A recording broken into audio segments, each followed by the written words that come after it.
Welcome back, everybody. I'm Michael Foley. This video here is how to throw a liver hook or a shovel hook to the body. It was a request put in by one of my students. If you have any requests, just put them in the comments below and I'll get to them now over the next coming weeks. If you're new to the channel, don't forget to like, subscribe, and turn on notifications so that you can be the first to watch the videos as they pop up.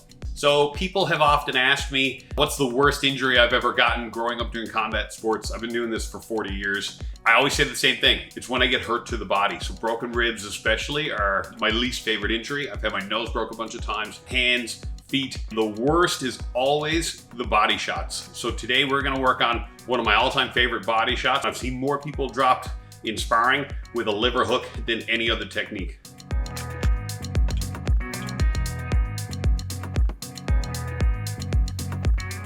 The first thing we need to understand is where the liver is located. A lot of people think that they have to attack the liver by hitting way to the outside, but you're actually gonna hit the person in the front. And the liver is just tucked in underneath the rib cage right here, just below the pec. So your target area is gonna be right here on this side. When you throw your liver hook, I'm not actually gonna hook around. It's more of a straight punch, but my arm is in the hook position. So I throw my hook here. Once I line my knuckles up with the target and my elbows behind my knuckles, I'm gonna punch straight in at the end of the punch. I don't wanna continue a hooking motion through like I would do if I was hooking to the head. I wanna punch into my partner like I was trying to punch through their torso. So the liver hook digs straight into the body. This also has to be a fast punch. A good mental cue for this is think about your hand like a ping pong ball and you're bouncing it off a wall. Instead of me trying to dig and push, I just want to concentrate on my knuckles, my fist bouncing off my opponent.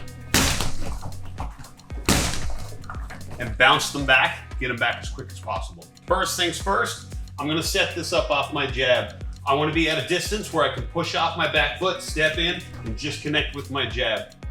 Off my jab, I'm gonna turn over and throw a right hand. The biggest mistake I see people make when they throw a liver hook is they change levels and they let their opponent know that they're gonna attack the body. So if my opponent does that to me, I see them throw the jab cross and then they change levels right here to my right side. I'm gonna cover up in anticipation of that incoming body hook. Instead of doing that, to attack the liver, I'm gonna keep my shoulders level. So I'm gonna make it look like I'm throwing a hook to the head. But then instead, I throw my jab, I throw my cross. Now from here, like a windshield wiper on a car, I'm gonna pull my thumb back, I drop it down, and I bring it to the front here. So the movement looks like this. As I'm doing that, I'm also rotating my shoulders back. So by the time I get into a position where I land that hook to the head, my fist is gonna be right here in this position, all the while my shoulders remain level. From here, I whip that punch in and dig to the liver. One thing you have to pay attention to when you're going to the body, it's keeping your elbow behind your knuckles on the line of fire. I don't want to throw this punch like this and have my punch trail behind my elbow and my shoulder. I want to keep my elbow directly behind my knuckles. And it's not going to line up right away, but it should line up at the moment of impact. A good way to guarantee that is to turn your palm up so my palm should be facing my face. If I have my palm down here, there's a good chance that when I hit, my shoulder's gonna wanna keep going and my arm's gonna get extended. It's not gonna have as much power. It still might hurt, but it could have been a lot better. So instead, I want you guys to concentrate on turning your palm up so that when you make impact, your elbow is behind your knuckles and your palm is up towards your head. Looks like this.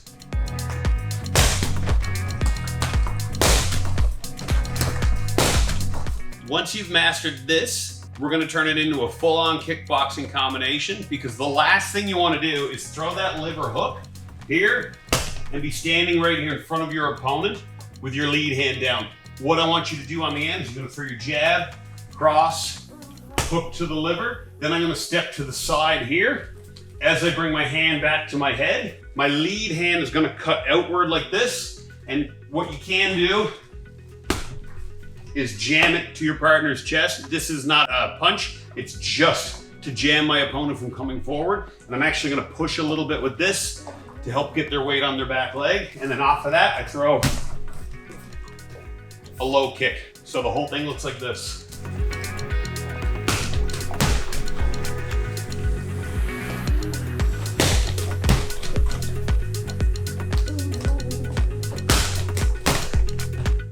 Little disclaimer here, if you're gonna implement this into your regular sparring routine, just remember to take it easy on your training partner. Working this on Bob is one thing, but coming into sparring into class with the intention of dropping your training partners with body hooks, intentionally hurting them with body shots, you're gonna find after a while that you're gonna run out of training partners. Your training partner is the most important tool you can have to improve as a martial artist. And the last thing you want to do is scare them all off. So take care of each other, take care of your sparring partner, especially with the liver hook, because it's so easy to drop your sparring partner and wreck their night with this shot. Go easy on them.